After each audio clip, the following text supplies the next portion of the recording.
Assalamualaikum warahmatullahi wabarakatuh. Alhamdulillahilladzi sadaqa wa'dah sara'a qadah wa ibisihi wa hazama al-ahsab wahdah. Asyhadu an la ilaha illallah wahdahu la syarika lah wa asyhadu anna Muhammadan 'abduhu wa rasuluhu wa خليله. اللهم صل وسلم على نبينا وحبيبنا وشفيعنا وقرة أعيننا ومولانا محمد صلى الله عليه وعلى آله وأصحابه وأزواجه وذرياته ومن تبعهم بإحسان إلى يوم القيامة. قال الله تعالى في كتابه الكريم وهو أصدق القائلين: يا أيها الذين آمنوا اتقوا الله حق تقاته ولا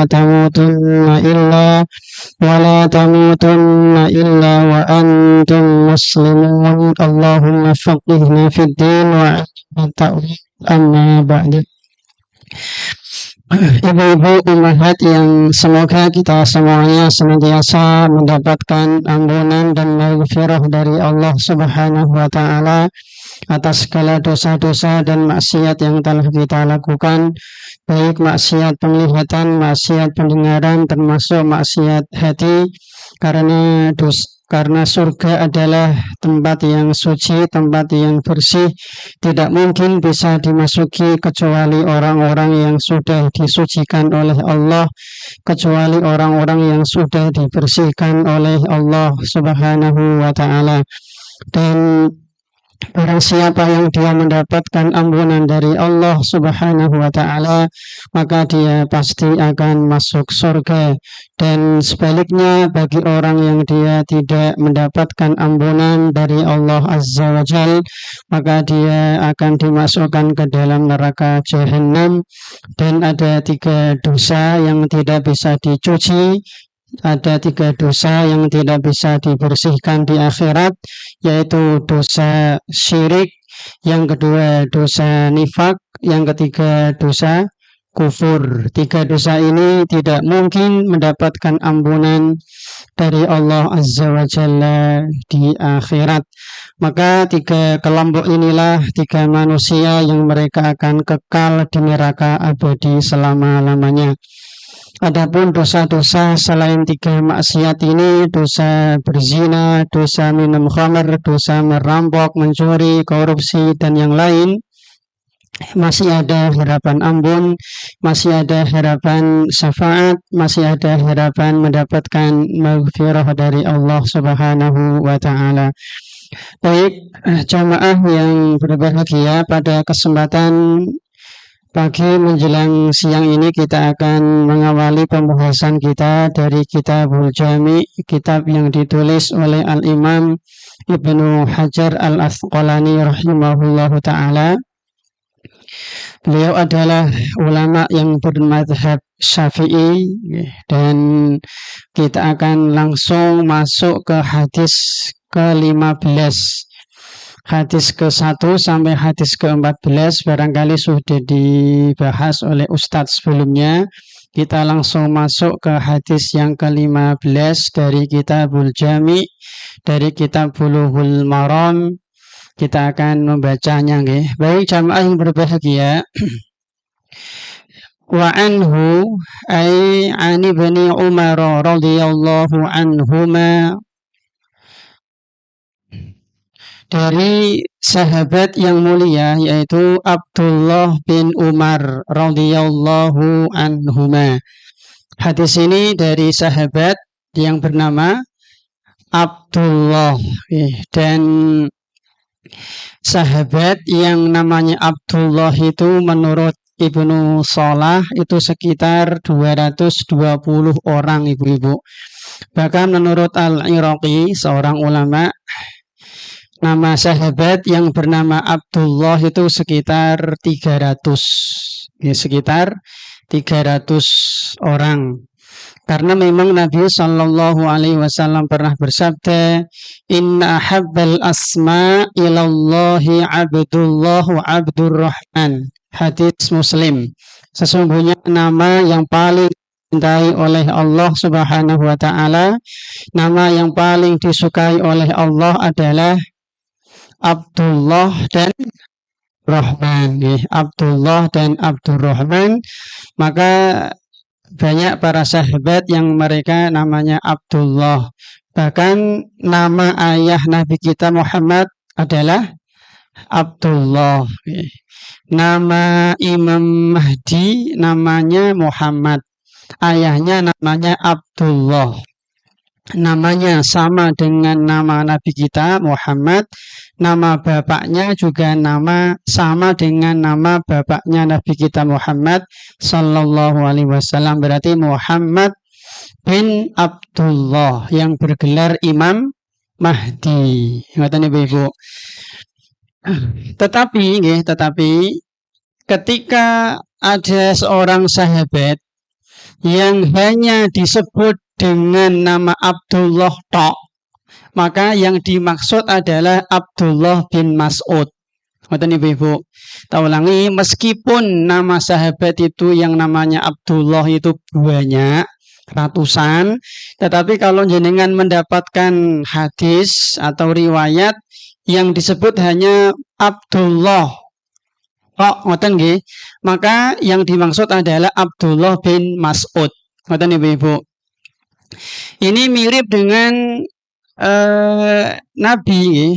Nabi kan namanya banyak toh. Ada 124.000 nabi. Ada 313 rasul. Ada 124.000 nabi, ada 313 rasul. Tetapi kalau misalkan kita hanya nyebut nama nabi, yang kita maksud adalah Nabi Muhammad Sallallahu Alaihi Wasallam. Misalkan contoh, Allah Subhanahu Wa Taala mengutus Nabi di kota Mekah. Maksudnya adalah Nabi Muhammad, bukan Nabi yang lain. Ngoten ibu-ibu. Termasuk di kalangan para ulama itu banyak ulama yang punya gelar Al-Hafidz. Kalau di kalangan kita kan Al-Hafidz kan apal Quran, apal 30 juz. Tetapi di kalangan ulama gelar Al-Hafidz itu hafal ratusan ribu hadis.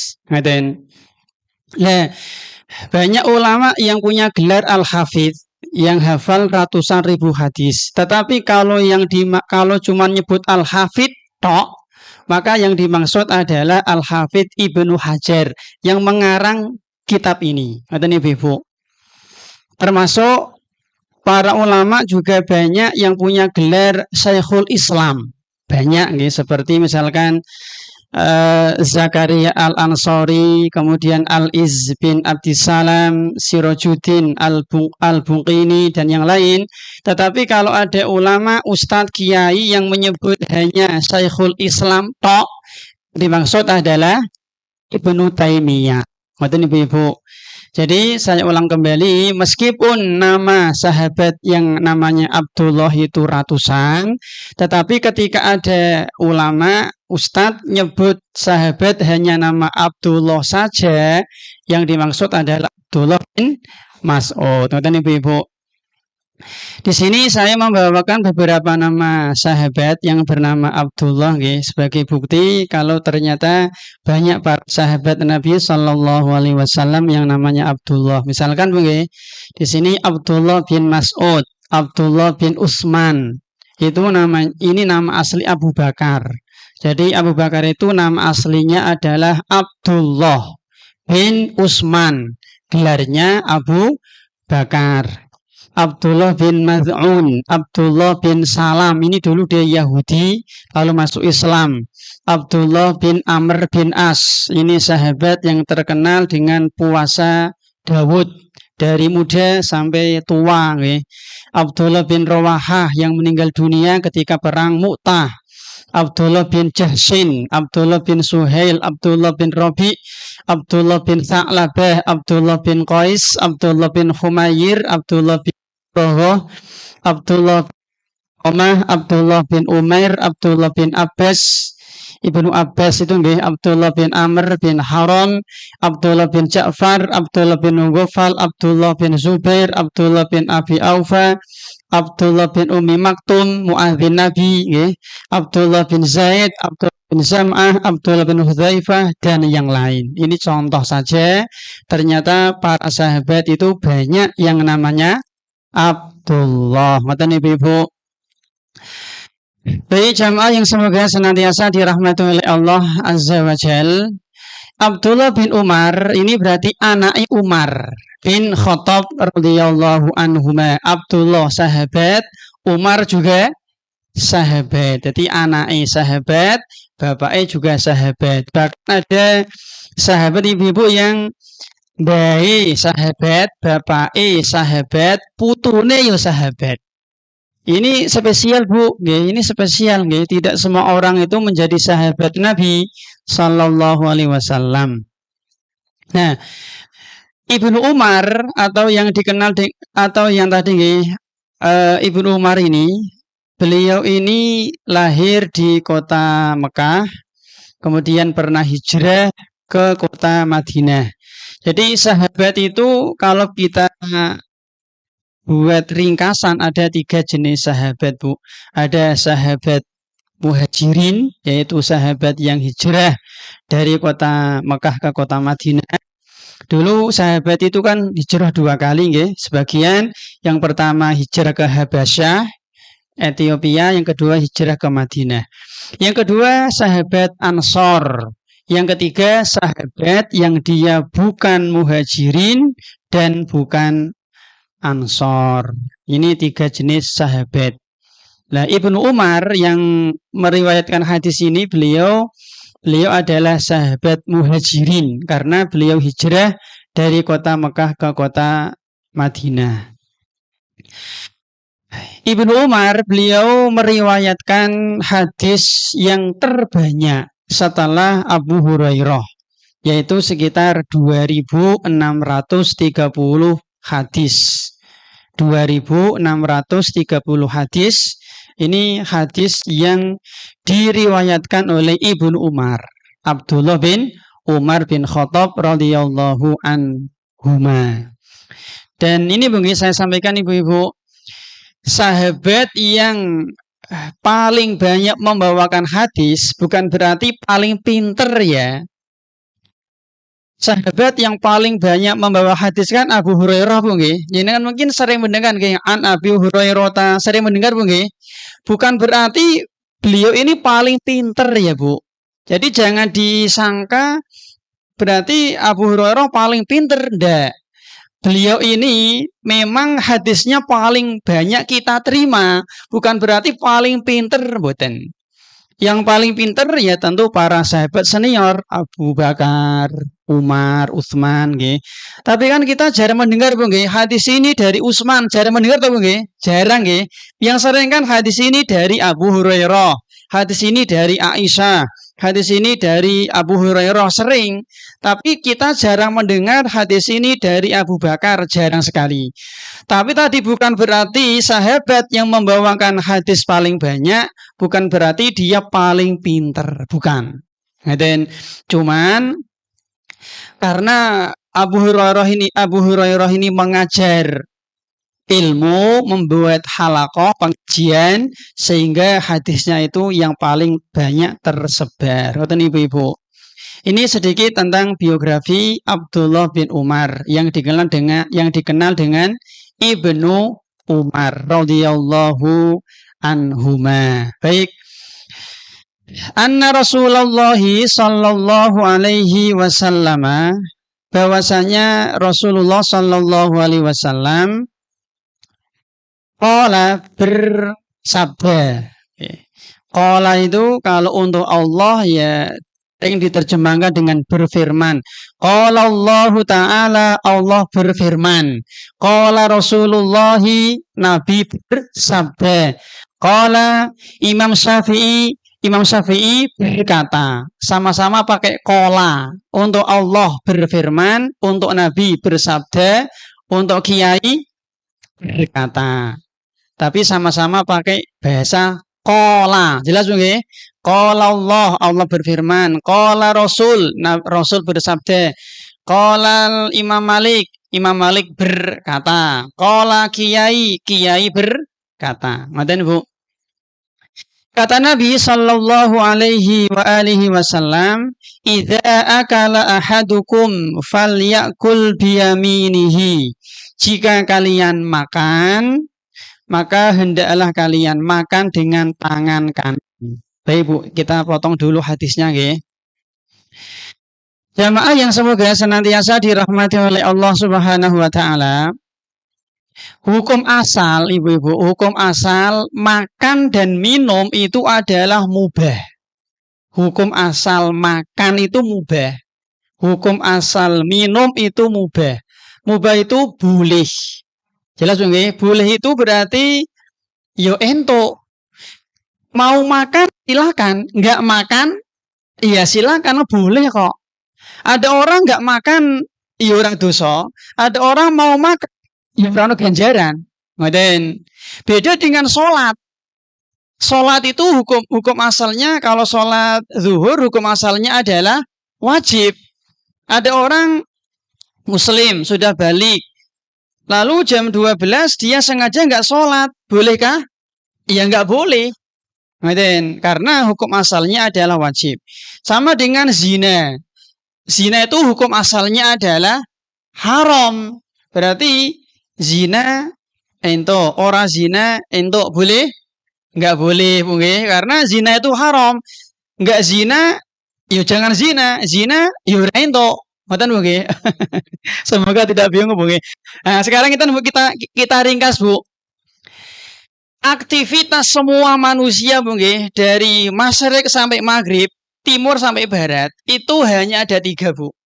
Aktivitas semua manusia, mau mukmin, mau mungkin kalau kafir enggak ya. Ya semua manusia lah ben gampang ya. Aktivitas semua manusia itu secara umum itu hanya 3. Ada 3 kelompok. Yang pertama, aktivitas yang dia berpahala. Aktivitas yang ada nilainya, ada nilai pahalanya Bu. Ini cirinya 2. Cirinya 2. Yang pertama, aktivitas yang bernilai pahala. Jadi kegiatan jenengan, aktivitas kita 24 jam itu hanya ada 3 Bu. Yang pertama berpahala. Berpahala ini cirinya 2, yaitu mengamalkan yang wajib dan mengamalkan yang sunnah. Ini berpahala Bu. Yang wajib diamalkan, yang sunnah diamalkan. Ini berpahala. Amal wajib ya sholat zuhur, asar, maghrib, isya, subuh, sholat Jumat, memberi nafkah, zakat, apalagi Bu, haji yang pertama, umroh yang pertama, ini wajib. Yang sunnah sholat duha, witir, tarwih, ba'diyah, qobliyah, puasa Senin, Kemis, Dawo, dan seterusnya. Ini semuanya menghasilkan pahala. 2 Bu. Mengamalkan yang wajib dan mengamalkan yang sunnah. Yang kedua, amal yang menghasilkan dosa. Amal yang menghasilkan dosa. Ini hanya 1 Bu. Hanya 1 yaitu melakukan yang haram. Melakukan yang haram. Ini dosa. Ya, zina, merampok, dusta, minum khamr, korupsi, mabuk, minum apa Bu? Congyang, ini dosa Bu. Ngaten. Yang ketiga, tidak dosa dan tidak berpahala. Tidak berpahala dan tidak dosa. Kalau ini kita amalkan, tidak ada dosa dan tidak ada pahala. Cirinya juga 2. Cirinya 2 ini, yaitu melakukan yang makruh dan melakukan yang mubah. Ini tidak dosa. Mengamalkan perkara makruh dan mengamalkan perkara mubah. Ini tidak dosa, Bu. Dalam agama kita kan ada 5 hukum, Bu. Wajib, terus Bu, sunnah, mubah, makruh, haram. Nah, wajib diamalkan mendapatkan pahala. Sunnah diamalkan mendapatkan pahala. Kemudian Bu, mubah dulu mubah diamalkan enggak ada pahala, enggak ada dosa. Makruh Makruh ini kalau dia dikerjakan nggak ada dosa, ditinggalkan berpahala. Ngerti Ibu? Jelas ya? Haram, haram kalau diamalkan dosa. Ngerti Ibu? Perkara mubah, perkara boleh, misalkan seperti senam, Bu. Senam, pit-pitan, bal-balan, gowes, olahraga, mancing, itu kan mubah. Jenengan ora pit-pitan, ya ora dosa. Jenengan pit-pitan, ya ora untuk ganjaran. Ngoten Ibu. Banyak Bu nggih, masak, piknik, ngoten Ibu. Terus kerja, Bu. Kerja itu gimana Bu? Ibadah. Si Fulan Bu dari hari Senin sampai hari Ahad ning omah terus. Dosa enggak Bu? Enggak dosa. Tenane Bu. Ada ribuan orang Bu di Undip itu enggak kerja Bu. Siapa Bu? Mahasiswa. Dosa? Lihat situasi mungkin. Jadi orang enggak kerja itu enggak dosa Bu. Jelas ya? Kenapa Bu? Kerja wajib. Yang wajib itu adalah memberi nafkah. Ngoten, ya Bu ya. Si A istrinya 4, anaknya 30 misalnya Bu nggih. Dia enggak kerja, nggih. Anaknya 30, istrinya 4 Bu. Dia enggak kerja, dosa nanti dulu. Ngoten Bu nggih. Lah tabungannya miliaran nih. Yang penting nafkah dia, nafkah istrinya, nafkah anaknya tercukupi. Kerja itu tidak wajib. Yang wajib itu memberi nafkah, dan ibu-ibu. Termasuk sekolah. Apakah sekolah wajib? Dalam agama, gini, di negara kita ya wajib belajar 9 tahun. Sekarang pertanyaan Bu, apakah wajib sekolah? Tenang Bu. Apakah para sahabat dulu sekolah? Enggak. Nabi sekolah Bu, udah sekolah. Enggak dosa Bu. Sekolah itu enggak wajib. Mondok wajib? Enggak. Yang wajib adalah belajar menuntut ilmu. Pintar Ibu. Jadi sekolah itu wajib Bu. Yang wajib itu belajar, mencari ilmu. Dan belajar kan tidak harus di sekolah Bu. Ini apakah ini kan enggak sekolah Bu? Ini di rumah. Boleh? Ya boleh Bu. Kata Ibu. Lagi misalkan Bu tidur, piknik, pelesiran, jalan-jalan, tamasya, tidur, lihat TV, baca koran, itu mubah. Jenengan baca koran ya boleh, nggak baca koran ya boleh. Ngeten Bu, itu mubah kok. Termasuk main game itu juga mubah, boleh. Piknik dan yang lain, tidur, istirahat dan yang lain. Ini mancing, ini semuanya adalah perkara-perkara mubah yang kalau diamalkan tidak ada pahala dan tidak ada dosa. Ngoten Ibu. Baik jamaah yang semoga senantiasa dirahmati oleh Allah Subhanahu wa taala. Maka Ibu-ibu, ibadah itu cakupannya 4. Jadi ibadah itu cakupannya 4 Bu. 1, mengamalkan yang wajib. Yang kedua, mengamalkan yang sunnah. Yang ketiga, meninggalkan yang haram. Yang keempat, meninggalkan yang makruh. 4 ini kalau kita amalkan, maka mendapatkan pahala. Itulah ibadah. Wajib kerjakan, sunnah kerjakan, makruh tinggalkan, haram tinggalkan. Ini berpahala Bu. Sekarang pertanyaan Bu. Pak, saya selama ini tidak pernah berzina, misalkan. Berarti aku untuk pahala. Betul nggak Bu? Saya selama ini nggak pernah berzina, Pak. Nggak pernah membunuh saya. Tadi kan wajib kerjakan, sunnah, kerjakan makruh, tinggalkan, haram, tinggalkan. Membunuh kan haram.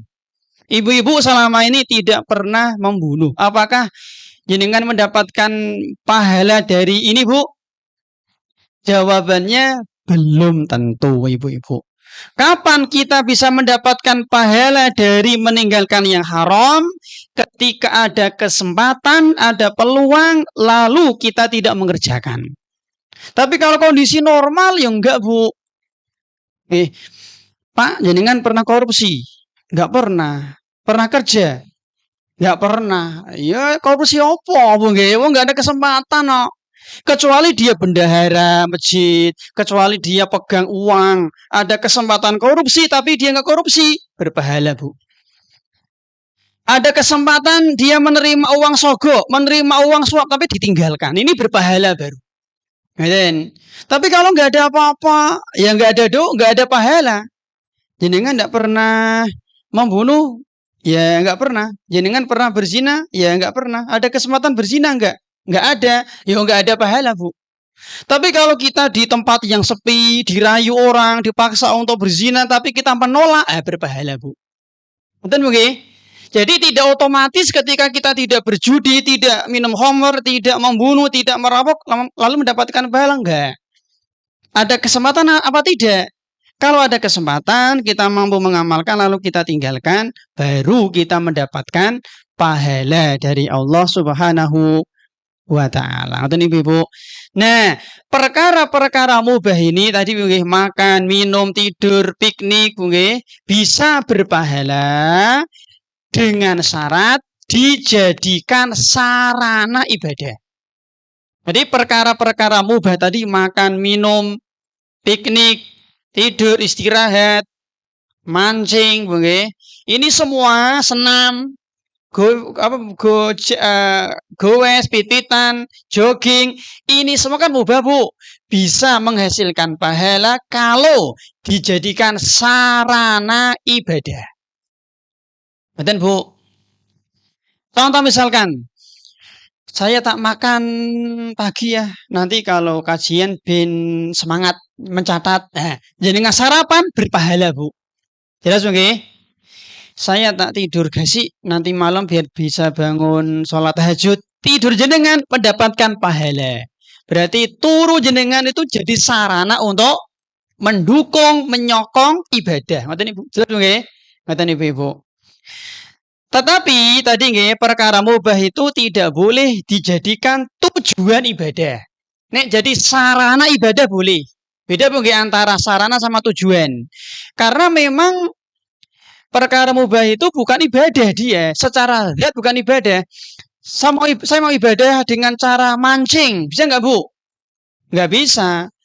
Aku mau ibadah dengan cara makan gorengan. Bisa nggak Bu? Ya nggak bisa. Saya mau ibadah dengan cara senam. Nggak ada. Aku mau ibadah dengan cara pit-pitan. Nggak bisa Bu.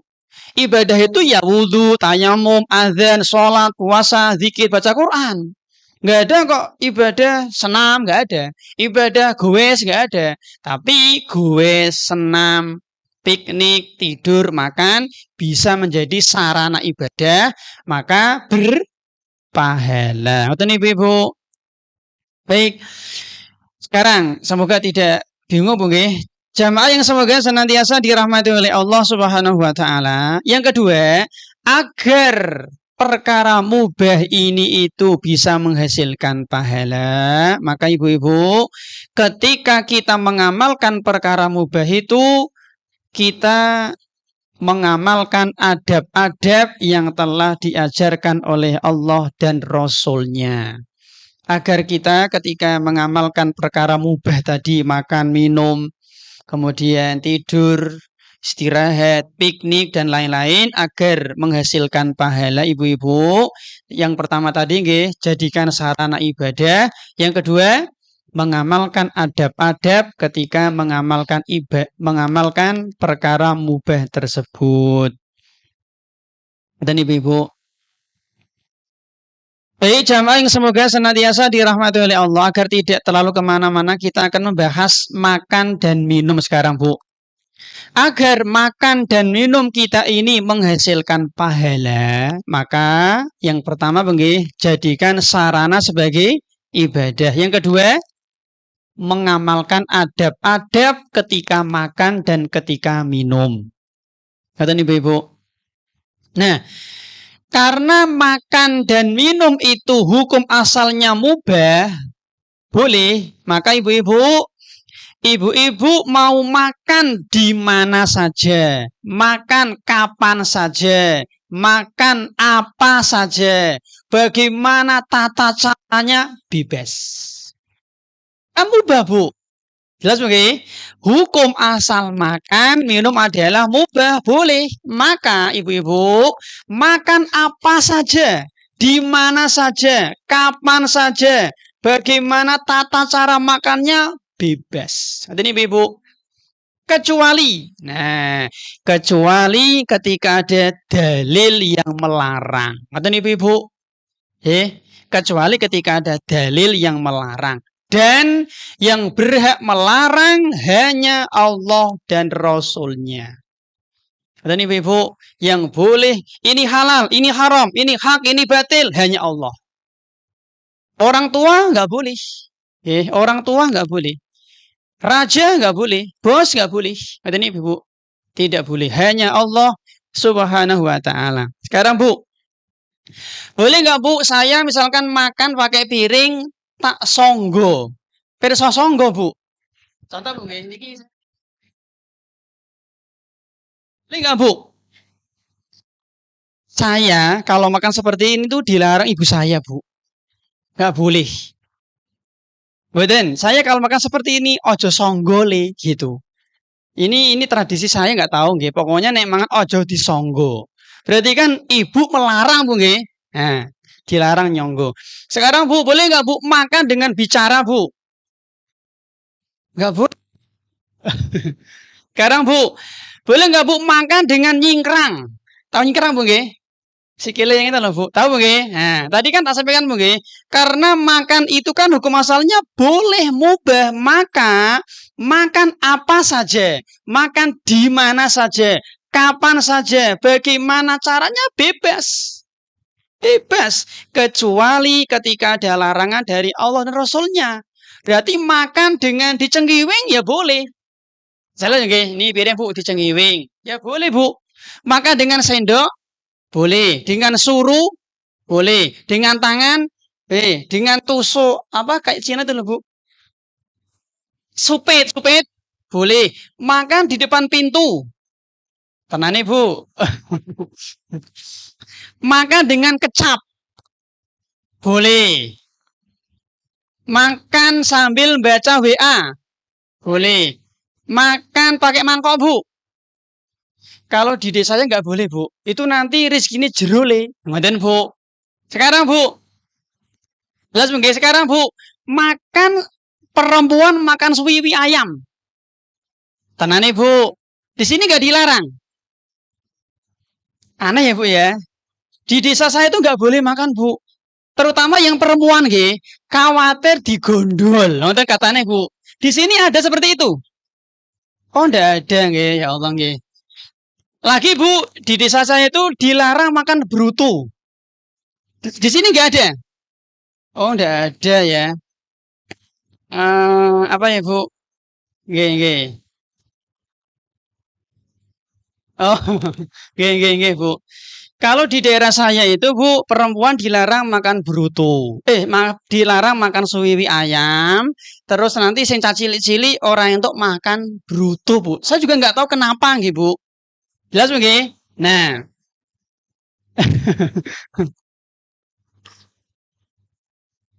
Nah, sekarang itu Bu.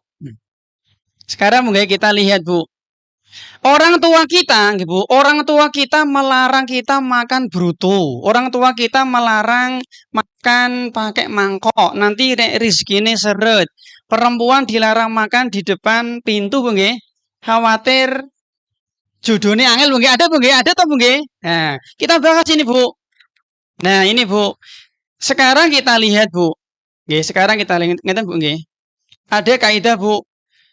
Semua perintah dan semua larangan selain dari Allah dan Rasul-Nya, kalau satu, tidak logis, dua, tidak ada manfaatnya, maka tidak perlu kita amalkan.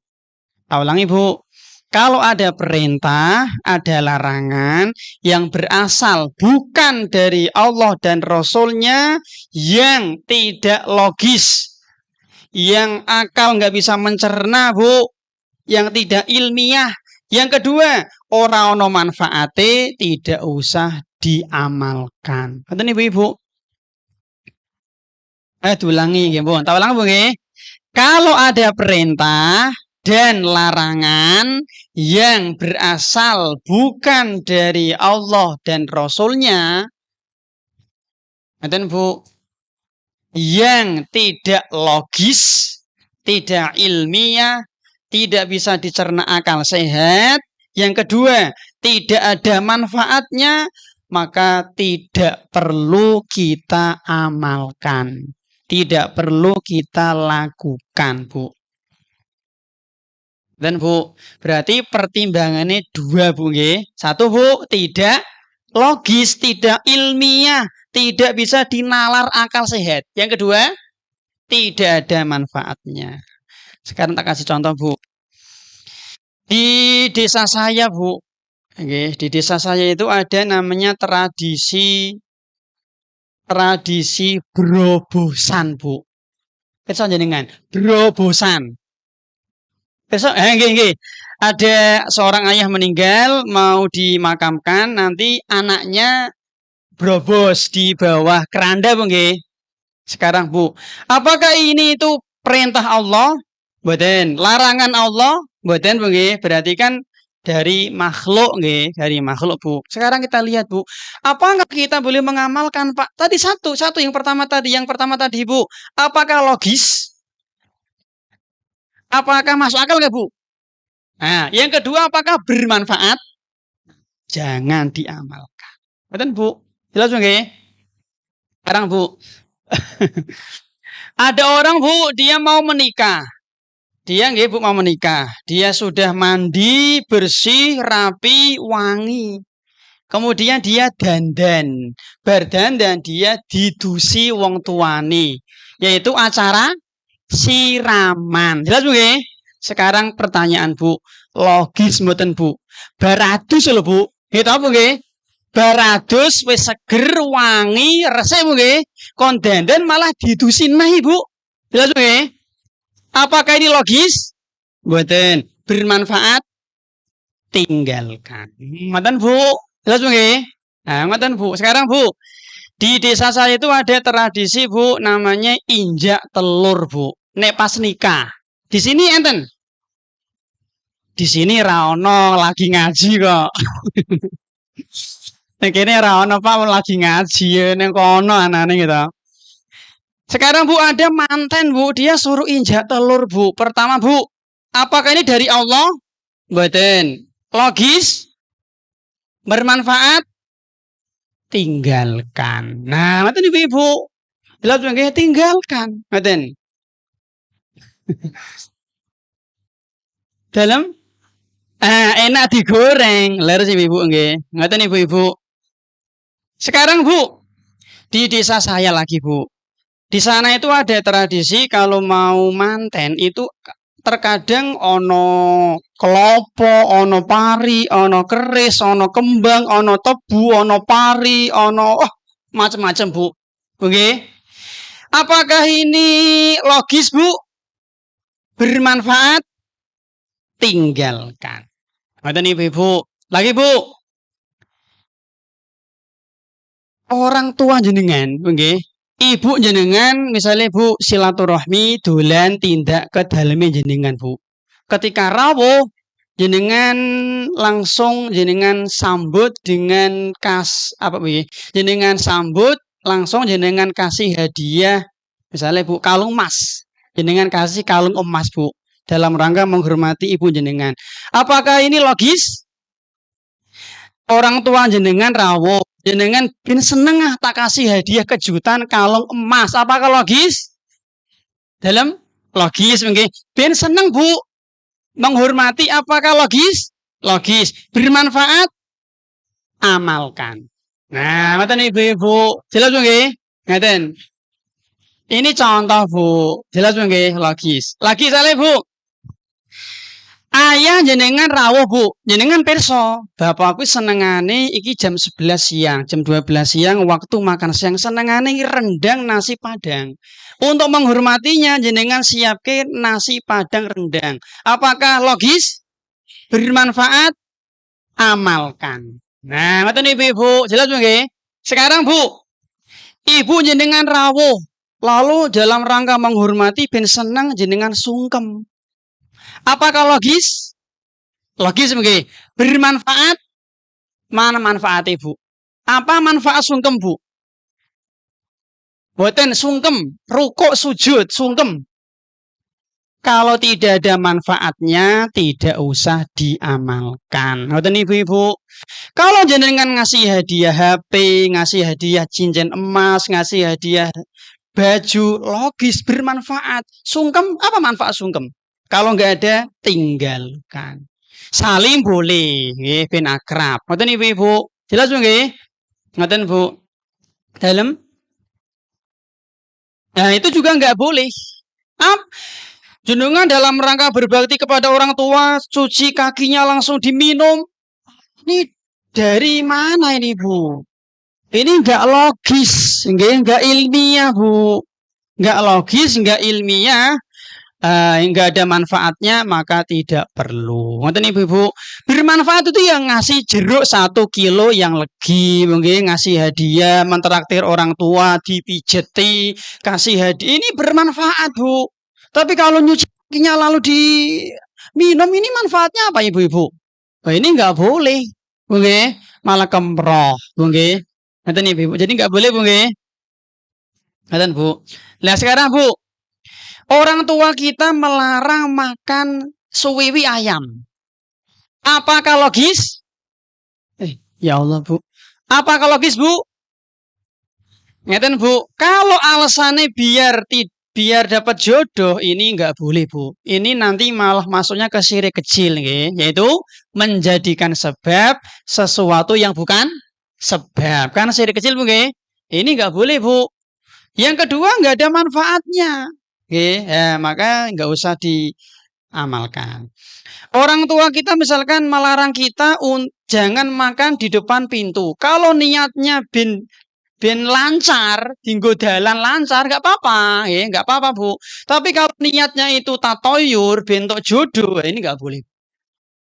Dan Bu, nggak boleh, Bu. Sekarang, Bu, jenengan bilang, genduk, nanti malam kamu nek turu pakai helm. Misalnya, Bu, misalnya contoh, Bu, ini perintah orang tua loh, Bu. Nanti malam kalau tidur pakai helm. Bu, jelas Bu nggih? Ini kan perintah ini itu apakah logis, Bu? Apakah akal bisa mencerna? Kalau pakai kaos kaki logis Bu nggih? Pakai selimut logis, pakai bantal logis, turu nganggo helm cakil lho, Bu. Jelas Bu nggih? Tidak logis. Yang kedua, apakah bermanfaat? Maka boleh untuk tidak kita amalkan. Ngoten Ibu-ibu. Lah sekarang Bu, pemerintah kita Indonesia menyuruh kita untuk memakai masker ketika ada virus corona mewabah. Apakah ini logis? Logis. Apakah bermanfaat? Amalkan. Ngoten Ibu, jelas Bu nggih? Kalau ada manfaatnya kita samina wa ta'na. Kan kita punya akal. Ngoten Ibu. Nah, sekarang Bu, kalau ada perintah, ada larangan yang berasal dari Allah dan Rasul-Nya, meskipun tidak logis, meskipun tidak bisa dicerna akal sehat, meskipun aneh seaneh hatinya Ibu-ibu. Yang ketiga, bahkan soal tidak ada manfaatnya, kita tetap wajib untuk melakukan. Betul Bu? Jelas Bu nggih? Tak ulang lagi Bu. Kalau ada perintah, ada larangan dari Allah, dari Rasulullah, meskipun aneh, tidak logis, apalagi tidak bisa dicerna akal sehat Bu nggih. Kemudian secara manfaat dunia nggak ada, tetap kita amalkan. Betul nih Bu. Laki-laki dalam agama Islam dilarang memakai emas. Perempuan boleh. Iya, aneh, nggak logis. Apa bedanya, Mak? Wanita boleh pakai emas, laki-laki nggak boleh, kan? Aneh ini. Tetap amalkan. Kenapa? Perintah larangan dari Rasul. Larangan dari Nabi Sallallahu Alaihi Wasallam. Kata Ibu, jenengan ketika sedang sholat, jenengan kan takbir Bu. Apa Bu manfaat takbir Bu? Allahu Akbar, sedekap, terus ngeten Bu. Apa manfaat jenengan niki lho napa niki jenenge Bu? Menunjuk jari telunjuk Bu. Apa manfaatnya Bu ketika tasyahud Bu? Enggak tahu. Tetap kita amalkan Bu nggih? Tetap kita amalkan Bu. Kenapa? Perintah dari Allah dan Rasulnya. Meskipun kita tidak tahu manfaatnya kita amalkan Bu. Dan kenapa sih dalam Islam kok masuk WC suruh pakai kaki kiri, keluar pakai kaki kanan? Manfaatnya apa? Boleh nggak kita Bu loncat pakai dua kaki? Ya boleh Bu nggih. Hukum asalnya boleh aja. Ada larangan ya jangan. Masuk masjid kaki kanan, keluar kaki kiri. Ini manfaatnya apa? Kita nggak tahu. Amalkan saja. Laki-laki ketika menikah tanpa mahram, menikah tanpa wali, wanita harus dengan wali. Manfaatnya apa? Kalau nggak tahu sudah samina wa ta'na. Atau nih Ibu. Jadi agama itu cuman satu kata Bu. Sami'na wa ta'na. Siap ya Allah meskipun tidak logis.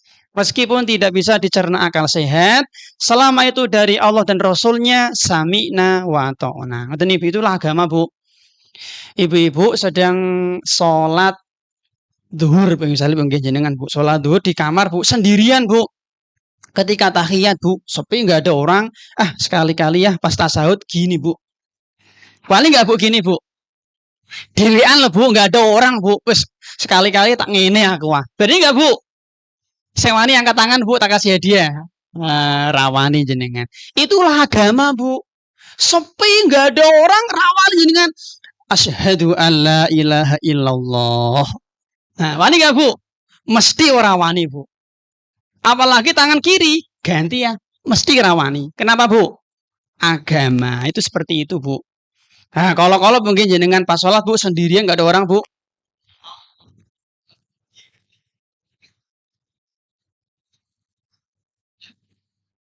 Bu.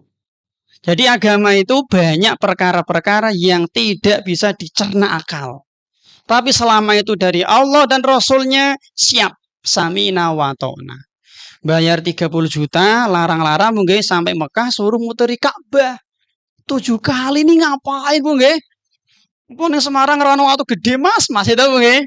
Logis nggak Bu? Ya kita samina wa ta'na. Umroh 30 juta sampai sana suruh lari-lari Bu.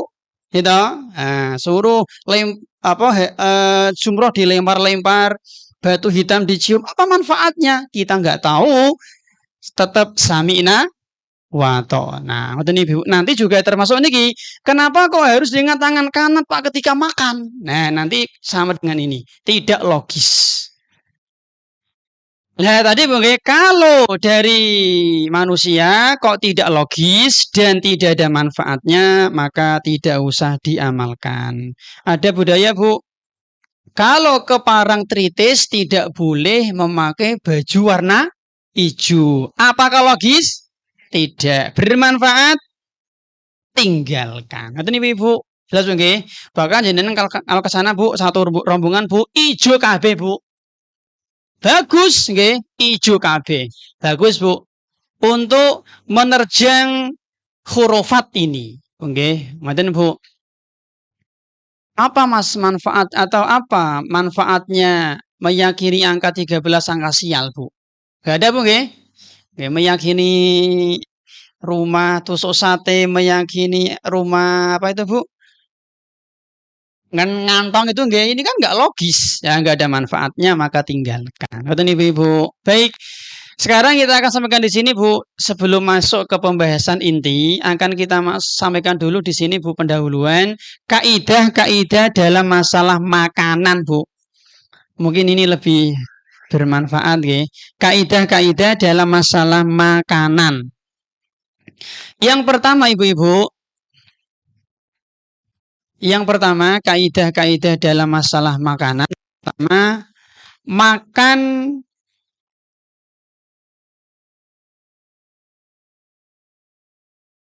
maaf Bu. Bukan nggih. Yang pertama adalah adab dulu. Adab dalam makan dan minum Bu, maaf. Adab dalam makan dan minum. Yang pertama adalah makan minum yang halal.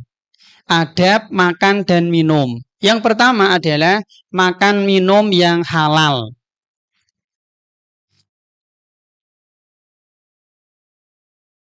Makan minum yang halal, ibu-ibu. Dalilnya adalah surat Al-Baqarah ayat 168. Kata Allah Subhanahu wa taala, "Ya ayyuhan nas, kulu mimma fil ardi halalan thayyiba." Wahai manusia, makanlah apa-apa yang ada di bumi yang halal dan thayyib. Ini yang pertama, Bu, harus halal, Bu, nggih. Halal, Bu. Nah, halal, Ibu-ibu, itu standarnya dalil, Bu. Halal haram itu standarnya adalah dalil. Wahyu. Betul, Ibu-ibu. Standar halal haram itu adalah wahyu. Sama dengan standar najis sama hadas. Itu wahyu. Betul, Ibu-ibu. Tapi kalau baik buruk itu standarnya akal. Ini makanan halal, ini makanan haram, harus pakai dalil. Betul, Ibu? Jelas sih? Ini makanan baik, ini makanan buruk, pakai akal. Betul, Ibu? Hadas sama najis juga sama, pakai dalil. Ini najis loh, Mas. Ini hadas loh, dalil. Ini kotor, standarnya akal. Betul, Ibu? Jelas, Bu? Nah, apa dalil? Nah, ngaten, Bu. Standar halal, standar haram itu dalil. Apa dalil, Bu? Dalil dalam fikih. Ini kan bab fikih nggih, karena masalah makan nggih, masalah fikih itu 4. Yaitu Al-Qur'an, hadis, ijma dan qiyas. Masalah fikih, Bu. Dalilnya 4. Quran, hadis, ijma, qiyas. Ngoten Ibu. Kalau dalam masalah akidah, dalam masalah tauhid, dalam masalah ideologi, dalam masalah keyakinan, dalil itu hanya 3, Bu. Yaitu Al-Quran, hadis, dan ijma. Ngoten Ibu. Tidak menerima qiyas. Tak ulangi lagi, Bu. Dalam bab fikih, dalil ada 4, yaitu Quran, hadis, ijma, qiyas. Dalam masalah akidah, ideologi, keyakinan, tauhid, dalil hanya 3, yaitu Quran, hadis, dan ijma. Ngoten Ibu. Karena akidah kan perkara gaib, Ibu, nggih, perkara gaib. Maka nggak menerima qiyas dia. Akidah kan gaib. Ibu-ibu belum pernah melihat malaikat. Tapi saya tadi kan dengar nggih, MC nyebut malaikat punya sayap. Kok ngerti dari mana, Bu? Nah, pinter, dari dalil. Nah, ngoten Ibu-ibu. Kita belum pernah lihat surga, tapi kita tahu jumlah pintu surga. Dari mana? Ya dalil. Pinten, Bu? 8. Kok ngerti, Pak? Tahu lah. Dari mana? Ya dalil. Kita belum pernah melihat jin, belum pernah ketemu jin, belum pernah mendengar suara jin, tapi tahu jin itu diciptakan dari api. Kok ngerti? Dari dalil. Ngaten Ibu. Jelas nggih? Ngaten. Makanya jenengan kalau tanya sama orang-orang Jepang, wahai orang Jepang, ada berapa jumlah langit? Nggak tahu dia. Kenapa, Bu? Lah nggak punya dalil dia, nggak punya wahyu. Nah, kita tahu. Langit itu jumlahnya 7. Ngoten Ibu. Baik.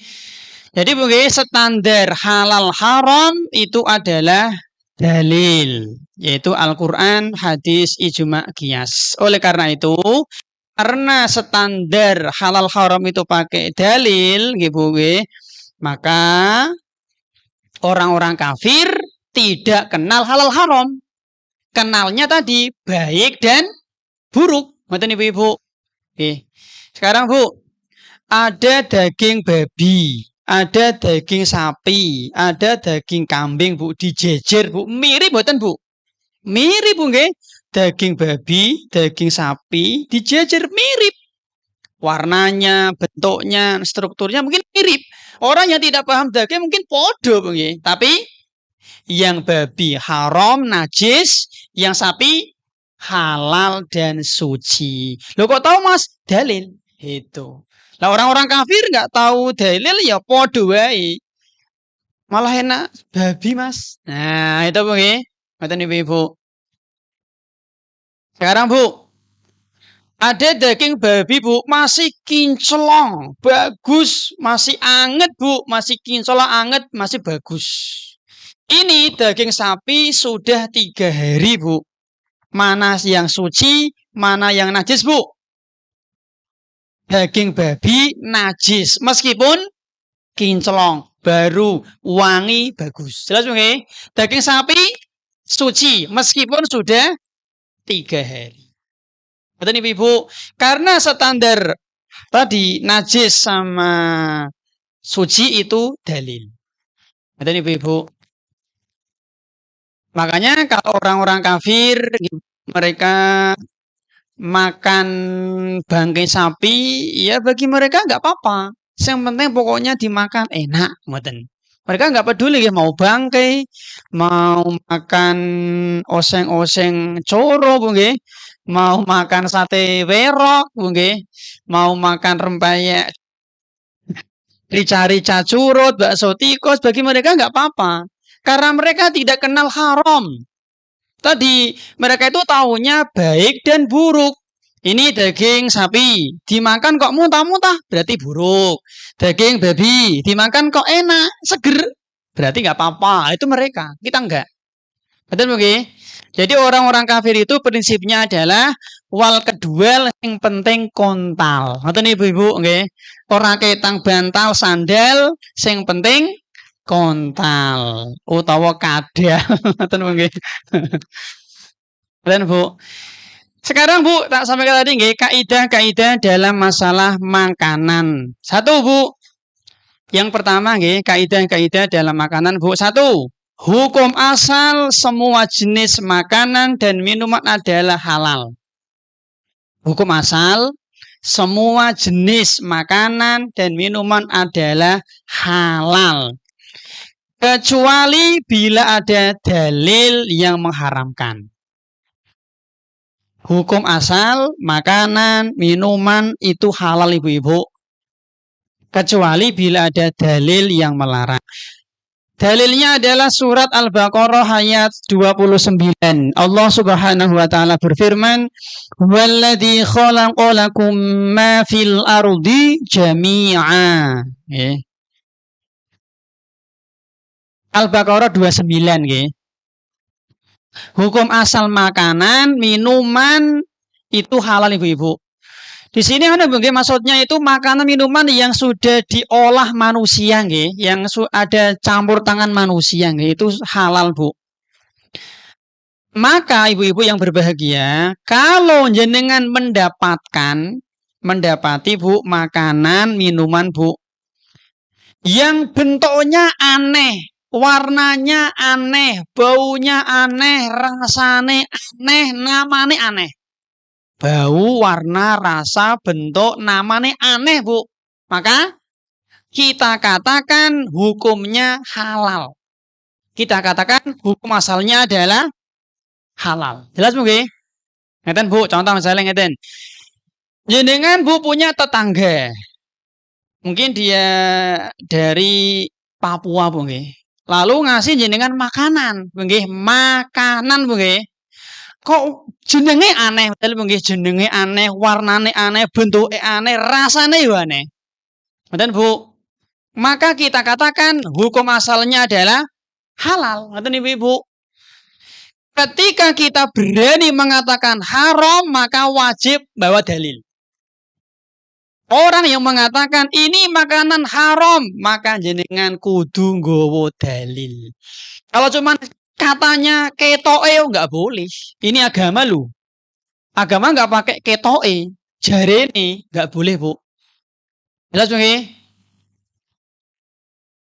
Harus bawa dalil atau bukti Bu. Jadi ngeten Bu, semua makanan yang ada di sekitar kita itu hukum asalnya adalah halal. Seperti gethuk Bu nggih. Apa itu? Rondo Royal, Nogosari, Bu nggih, Cilok, Cilur, apa lagi Bu? Olos, tahu Bu nggih olos nggih? Olos. Olos. Enggak tahu Bu olos. Itu banyak di sana Tembalang Bu. Olos. Kemudian Rondo Royal ada Bu nggih? Onde-onde, begedel, krecek, tahu petis, mendoan itu semua Bu. Oblok, telogos, Bu nggih? Jajan pasar, apa itu? Ganjel rel, nggih Bu, cokil untu, ganepo, semuanya halal. Es dawet, es cendol, es coas halal Bu. Dan Bu. Nah, orang yang mengatakan haram wajib bawa dalil atau bukti Bu. Betul nih Bu. Baik, jamaah yang semoga senantiasa dirahmati Allah Bu nggih.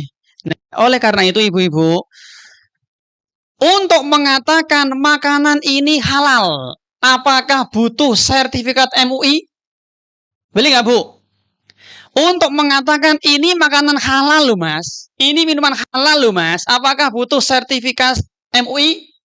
Tidak. Tidak Bu. Kenapa Bu? Ya tadi, karena hukum asal makanan itu halal. Maka nggak butuh sertifikat MUI Bu, nggak butuh. Ada nggak Bu makanan di sekitar kita yang tidak ada sertifikat MUI? Pirang-pirang. Contohnya gethuk Bu nggih.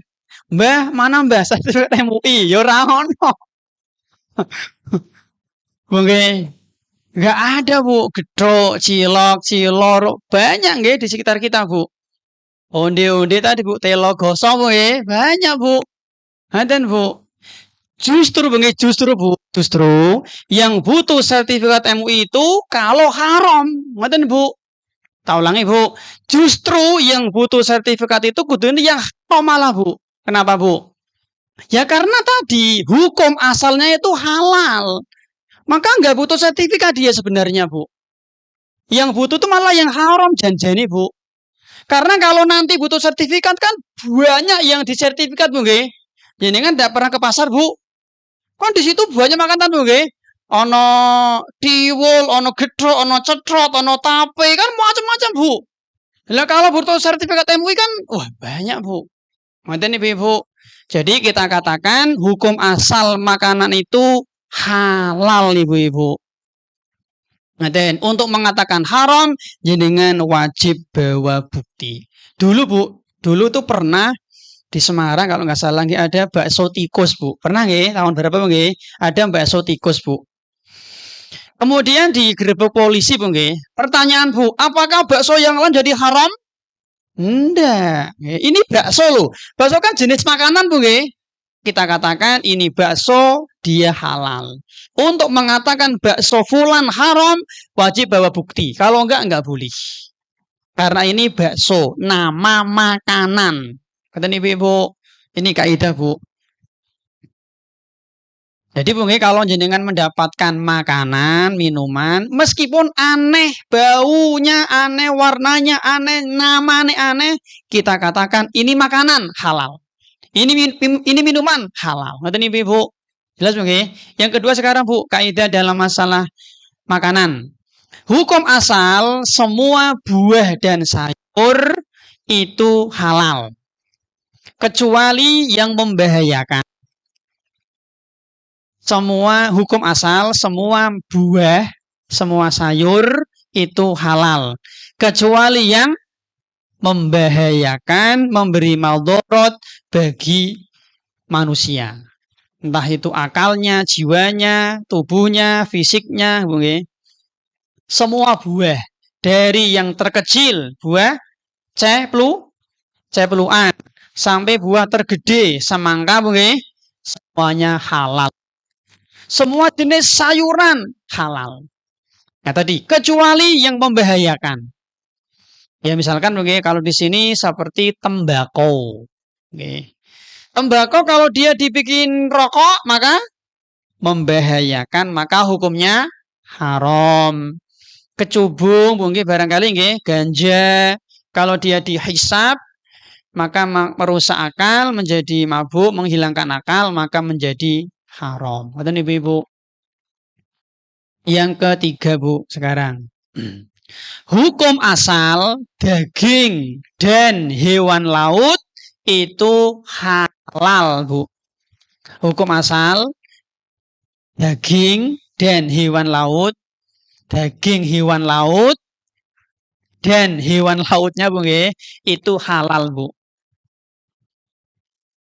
Meskipun sangar, meskipun buas, meskipun berbisa, tetap dia hukum asalnya halal. Ketika dia hidup di air, Bu, Bu.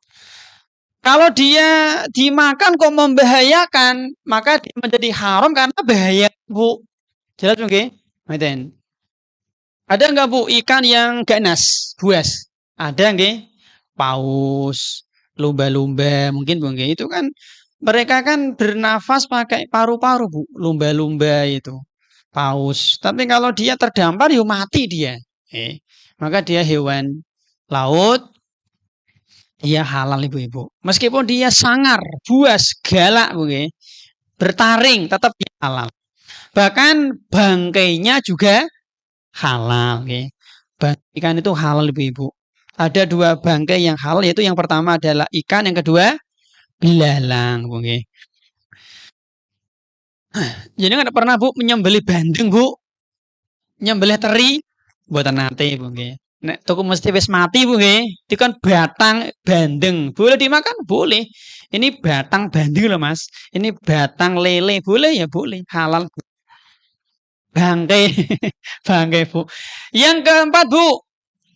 Yang keempat, Ibu, yang keempat, hukum asal, Ibu-ibu, daging hewan darat itu haram, Bu. Hukum asal daging hewan darat itu haram, Bu. Dan Ibu-ibu,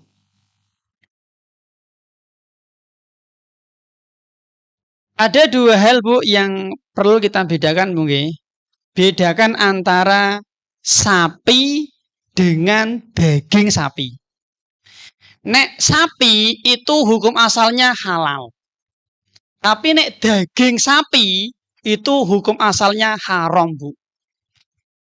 Ulangi, Bu, bedakan antara sapi sama daging sapi, antara kambing sama daging kambing, antara ayam sama daging ayam.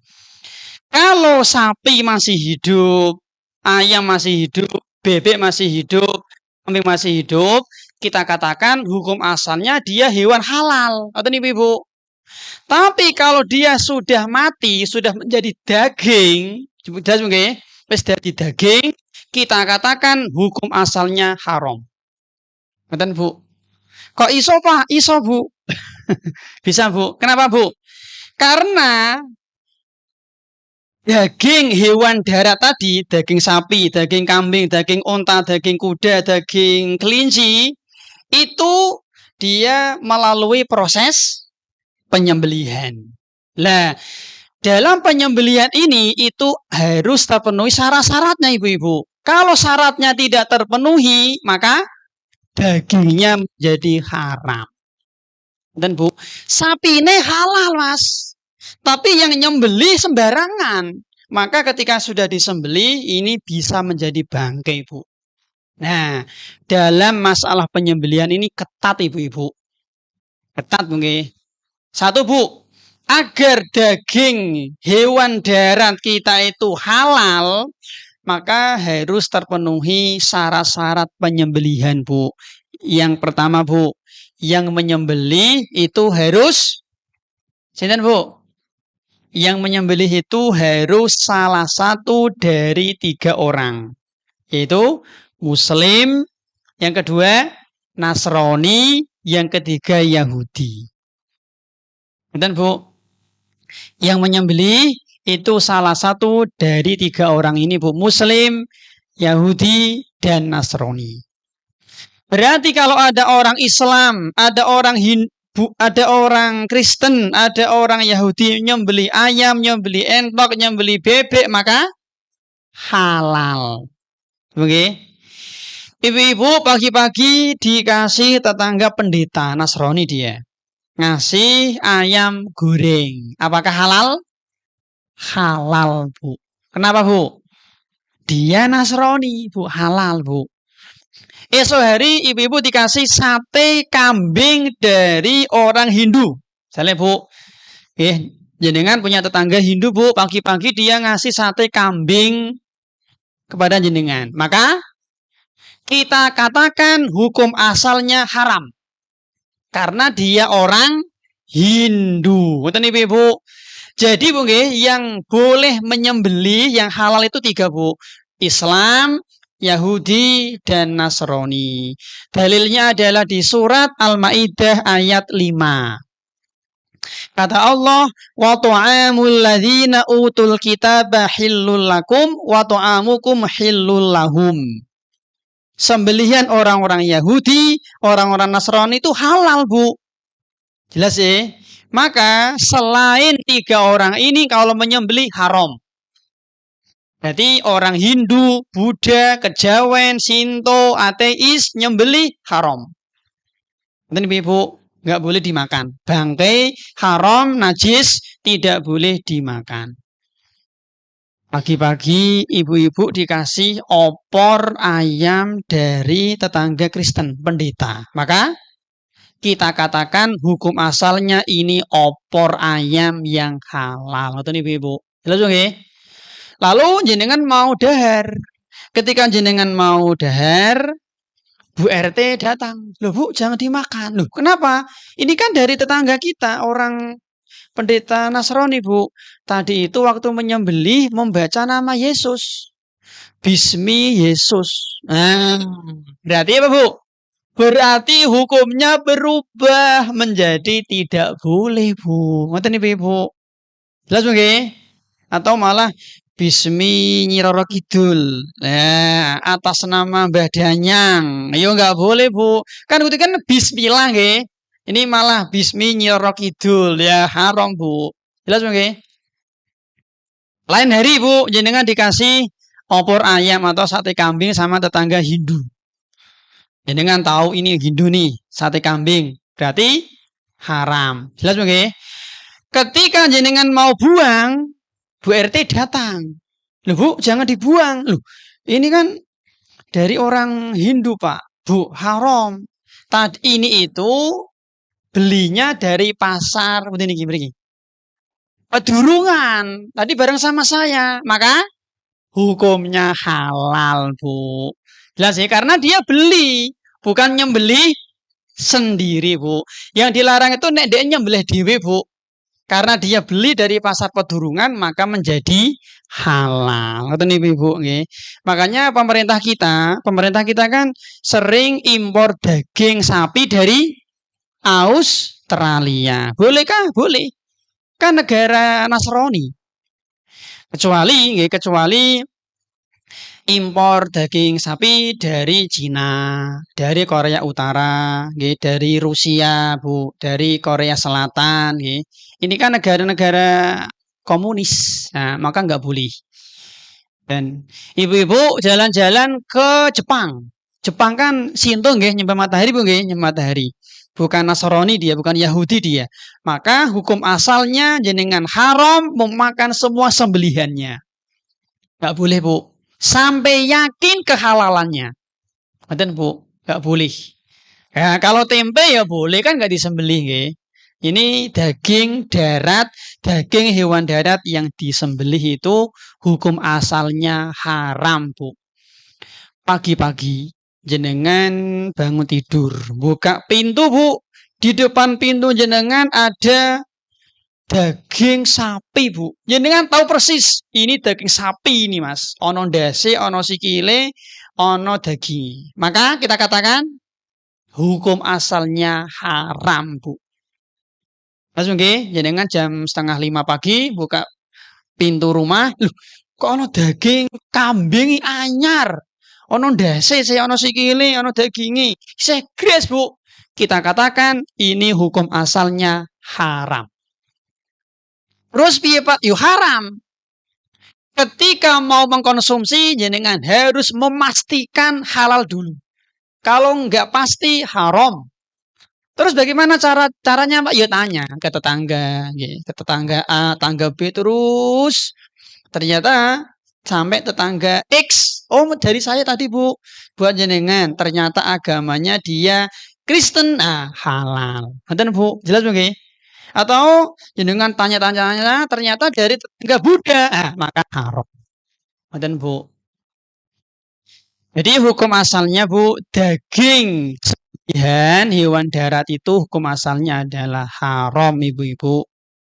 Karena kita tidak tahu siapa yang menyembelih. Ada pertanyaan, Pak, bagaimana kalau kita membeli daging ayam, daging kambing di pasar? Nah, di pasar, di mal-mal, pasar pedurungan, di pasar ini, maka kita katakan hukum asalnya halal. Kenapa, Bu? Karena ini Semarang, Jawa Tengah, Indonesia, mayoritas Muslim. Betul, Bu? Maka kita katakan hukum asalnya halal, maka jenengan nggak perlu tanya. Bu, mau beli daging ayam? Oh, iya, Bu, berapa kilo? 3 kilo. Jenengan malah wawancara. Bu, saya nyembelih sopo? Bismillah apa ora? Senang dengan Bu. Lihat, Bu, nggak usah tanya, Bu. Ini Semarang, ini Jawa Tengah, ini Indonesia, mereka Muslim mayoritas, maka hukum asalnya halal. Tadi kecuali jenengan ke Jepang, kecuali jenengan ke Korea Utara, jenengan ke Cina lah, atau ke Hindu Bali ya, Bali lah, Bali atau ke Papua barangkali yang atau ke Bali Bali ya, itu kan mayoritas mereka Hindu. Di mana, Bu? Bali kota namanya apa, Bu? Denpasar, barangkali di sana mungkin haram karena Hindu, Bu. Dan ini diantara, Bu, ini diantara syarat agar pembeliannya itu haram, ibu-ibu. Kalau tidak terpenuhi persyaratan penyembelihan, ya nanti tentunya menjadi bangkai, ibu-ibu.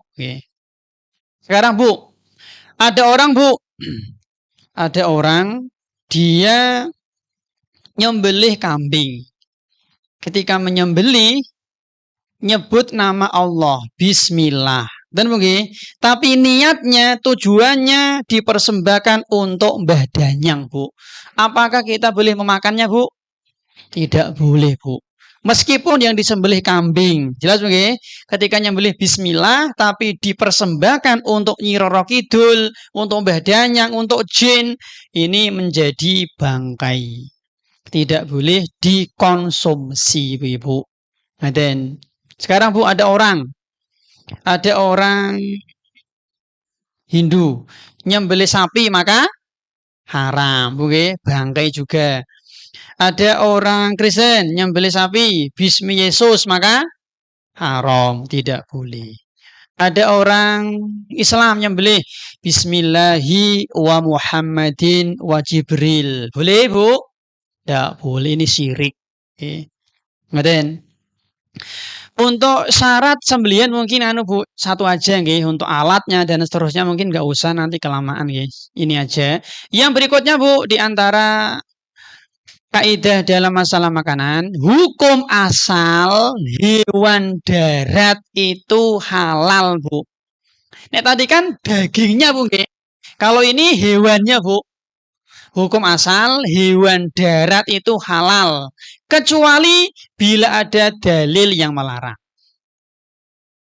Kecuali bila ada dalil yang melarang, Bu. Dalilnya sama nggih, Al-Baqarah ayat 29. Kita Ibu nggih, kalau jenengan mendapati hewan, Bu, hewan binatang di darat ini, Bu, kita katakan hukum asalnya adalah halal. Kecuali bila ada dalil. Satu, Bu. Satu nggih, satu. Ciri hewan itu haram. Ciri hewan itu haram, satu. Karena ada nas. Ada nas, ada dalil yang jelas disebut, dan ada nas, ada dalil yang menyebutnya. Seperti misalkan, Bu, babi. Jelas ya di surat Al-Maidah ayat 3 kata Allah, "Hurrimat 'alaikumul maitatu wad-damu wa lahmul khinzir." Allah mengharamkan kalian untuk memakan bangkai, darah dan daging babi. Jelas. Allah nyebut babi. Berarti babi haram. Betul nih, Ibu. Yang kedua, misalkan Ibu, keledai jinak. Kalau keledai liar halal. Keledai liar halal, nek keledai jinak haram, Bu. Keledai liar halal, keledai jinak itu haram. Hadis Nabi ayat Bukhari Muslim. Naha Rasul sallallahu alaihi wasallam yauma Khaybar an luhumil humuril ahliyah. Nabi melarang memakan daging keledai jinak. Ini enggak boleh, Bu. Yang kedua, Bu, ciri hewan itu haram. Yang kedua, karena dilarang membunuh. Hewan yang haram dibunuh, maka dagingnya haram dimakan. Hewan yang dilarang untuk membunuh, maka tidak boleh dimakan. Nah, Rasulullah sallallahu alaihi wasallam an qatli arba'in minad dawabi. Nabi melarang membunuh 4 hewan. Yang pertama an-namlatu semut, wan nahlatu lebah tawon, wal hudhud burung hudhud, Bu. Burung hudhud itu kayak apa, Ibu? Saya juga kurang tahu, Bu. Wasurot burung surot. Burung surot. Dalam satu riwayat satu lagi, Bu, katak. Berarti ada 5 hewan yang dilarang membunuh. Semut, tawon, burung hudhud, burung di zaman Nabi Sulaiman, Bu. Kemudian burung surot, yang kelima adalah kodok, Bu. Maka jenengan kali kula Bu ini sakit jangan makan katak karena dia dilarang membunuh Nabi sallallahu alaihi wasallam, Bu. Ini dimakan enggak boleh. Nggih. Ada semut melaku, Bu. Lalu jenengan cekel, jenengan blok. Boleh enggak, Bu? Mboten pareng, Bu, haram. Betul nggih? Enggak boleh, Bu. Langsung di. Nah, kalau jenengan punya dawet, punya kolak, lalu di situ jenengan dirubung semut, mungkin jenengan wis berusaha menghilangkan, kok ada 1, 2, 3, 4, 5, 6 yang ketelan, nggak apa-apa, Bu. Mboten, Bu, rezeki nggih. Ada satu kaidah, Bu, at-tabi'u tabi'un. Ini kaidah, Bu. At-tabi'u tabi'un. Hukum pengikut itu mengikuti hukum yang diikuti. Hukum pengikut mengikuti hukum yang diikuti. Ngoten Ibu. Jenengan kan minum kolak, Bu nggih. Aku enggak minum semut, Mas. Minum kolak, ngombe kolak. Lah, kolak kan halal boleh. Dene 1 2 3 4 5 6 7 ada semut yang ketelan, saya enggak sengaja, maka enggak apa-apa. Ngoten Ibu. Ibu-ibu ngepel. Nggih, Bu, tadi kan dilarang membunuh nggih semut, nggih. Ibu-ibu ngepel. Ada 1 2 semut yang kepel, Bu, mati. Apakah dosa? Ndak. Aku enggak membunuh semut, Mas. Aku ngepel iki. Jelas, nggih? Nah, ada 1 2 semut yang tabrak mati, itu saya enggak sengaja. Maka enggak apa-apa, insyaallah ya. Betul, Bu. Sama, Bu, nggih. Ibu-ibu misalnya nggih makan sayuran, ada ulat yang kemakan, apakah dosa? Enggak. Aku enggak makan ulat, makan bayem. Ada 1 2 ulat yang ketelan enggak apa-apa, Bu.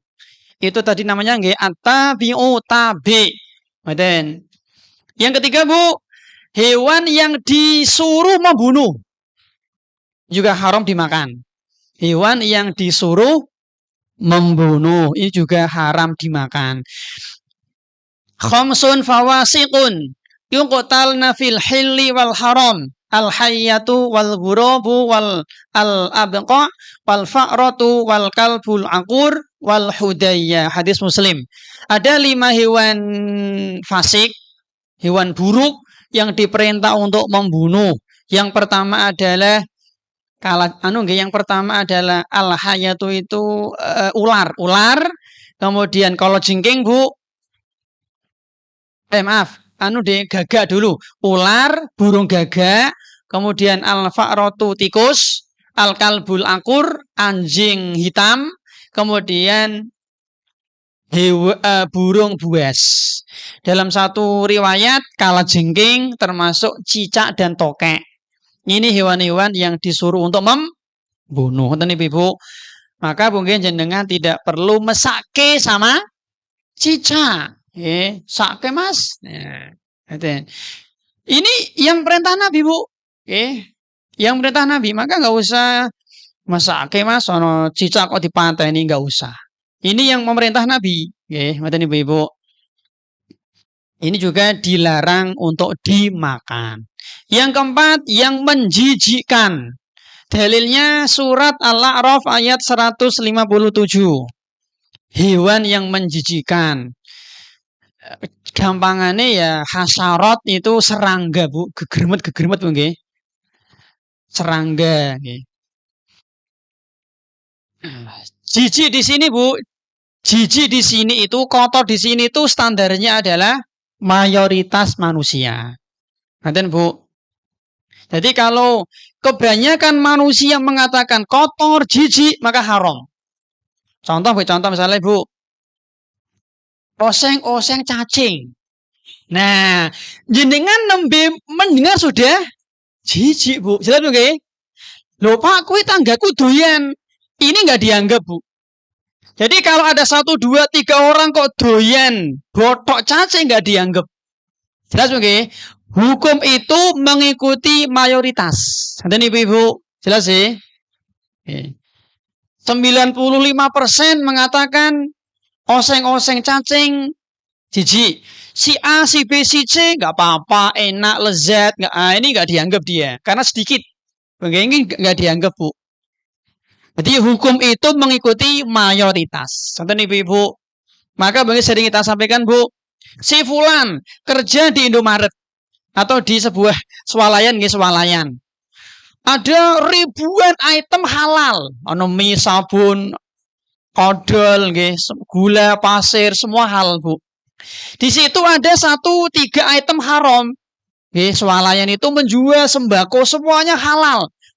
Tapi ono babi, dodol rokok, dodol congyang. Maka kerja di situ boleh. Nanti Bu, kenapa Bu? Karena yang dominan halal, nanti Ibu. Kecuali swalayan dodol babi. Sing halal cuman 3 item dibalik nggih, cuman minyak goreng sama bumbu sama beras ya, nggak boleh. Nanti Bu, jadi hukum itu mengikuti mayoritas. Nanti Ibu.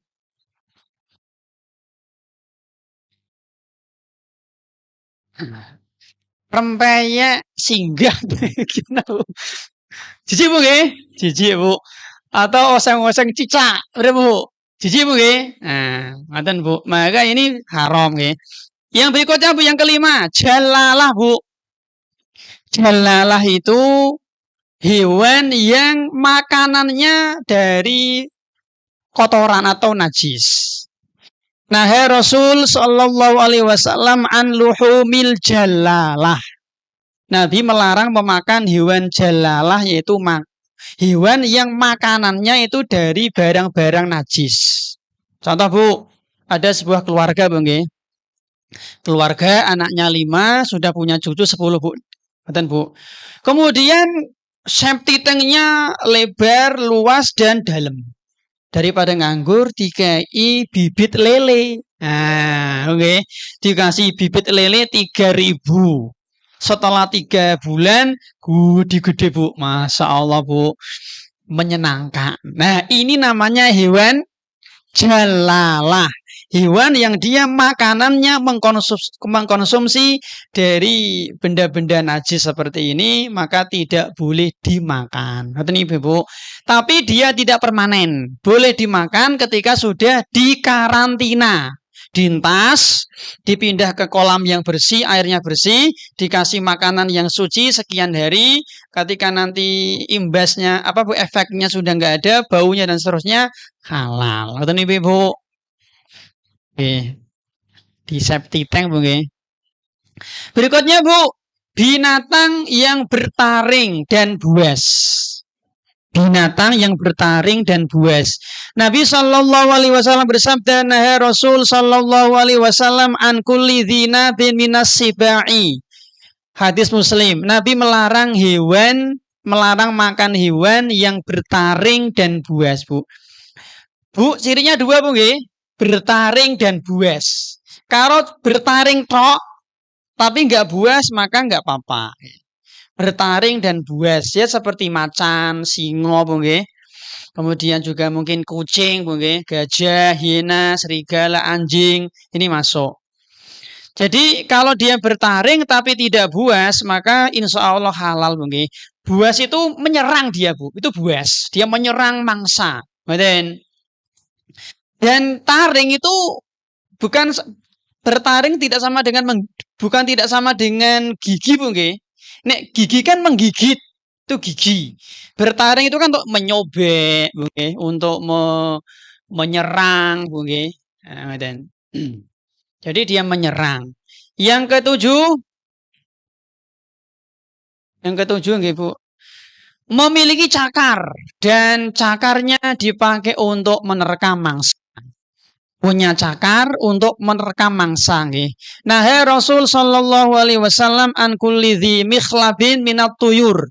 Hadis Muslim, Nabi melarang memakan burung yang dia punya cakar untuk menerkam mangsa. Bu, apakah ayah punya cakar, Bu? Punya, tapi tidak dipakai untuk menerkam. Dan jenengan mungkin pernah lihat mungkin burung elang, Bu, di YouTube kan. Dia itu kan menyambar pakai cakar, nggak pakai paruh. Nek pitik kan pakai paruh, Bu, nggih. Ayam kan cakar hanya untuk mencari dia, untuk apa, Bu? Ngorek-ngorek, Bu, nggih, untuk kakar-kakar gitu. Kakar-kakar, Bu, nggih. Nanti ketika ada cacing atau makanan dia pakai paruh. Nah, berarti dia nggak pakai cakar dia. Jadi ayam punya cakar, tapi cakarnya nggak pakai untuk menerkam. Beda sama elang, burung garuda, burung hantu, burung raja wali. Ya ini dia menyambar mangsa pakai cakar. Nah, ini yang buas. Maka tidak boleh dimakan. Atau nih, Ibu. Yang terakhir nih. Yang ke-8, hewan darat yang tidak bisa disembelih.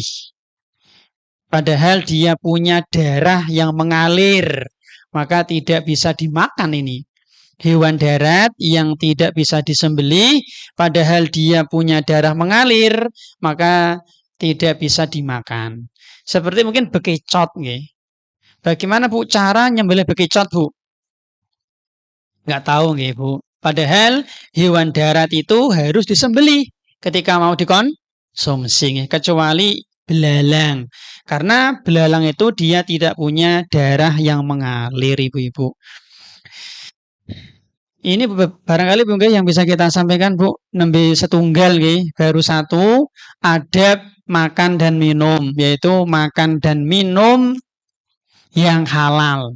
Di sini ada sekitar 15 adab, mungkin kita sampaikan pada pertemuan bulan depan, insya Allah, bila Allah mengizinkan. Ngoten Ibu, lebih satu. Ya.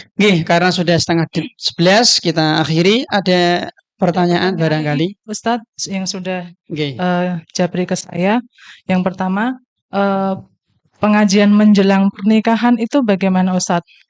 Diperbolehkan, maksudnya halal haramnya, Ustadz?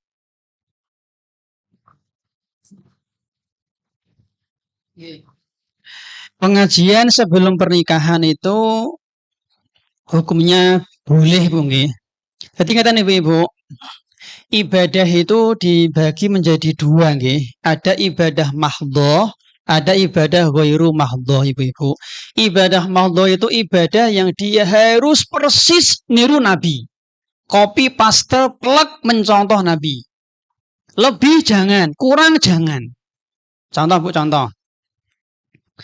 Contoh ibadah mahdhah, Bu, seperti sholat, Bu. Tadi, Bu, jenengan Nabi sholat.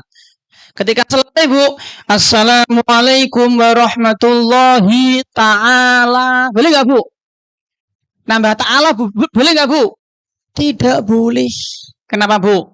Ibadah mahdhah. Ngoten Bu. Ya tadi ketika kita sholat ngeten Bu, boleh nggak Bu? Nggak boleh. Kenapa? Ibadah mahdhah.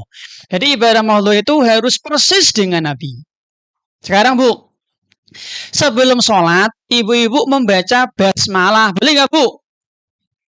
Boleh nggak Bu? Ibu-ibu sebelum menyalakan laptop membaca basmalah, boleh. Mau pakai baju, bismillah, boleh. Naik kendaraan, bismillah dulu, boleh. Mau ambil sesuatu, membaca bismillah dulu, boleh. Sekarang mau sholat, baca bismillah, boleh nggak Bu? Malah nggak boleh Bu. Itu kenapa Bu? Karena ibadah mahdhah. Jadi seperti sholat, mau azan, mau iqomah, tidak perlu membaca basmalah. Kenapa? Ibadah mahdhah. Ngoten Ibu. Jadi ibadah mahdhah itu harus persis dengan Nabi. Nambah, mengurangi, nanti jatuhnya ke bid'ah. Ngoten Ibu. Jelas nggih? Nah, kalau ibadah ghairu mahdhah bebas. Sedekah, nggih. Ibu-ibu sedekah pulsa, boleh nggak Bu? Boleh. Apakah Nabi pernah sedekah pulsa? Enggak, boleh karena sedekah itu ibadah ghairu mahdhah.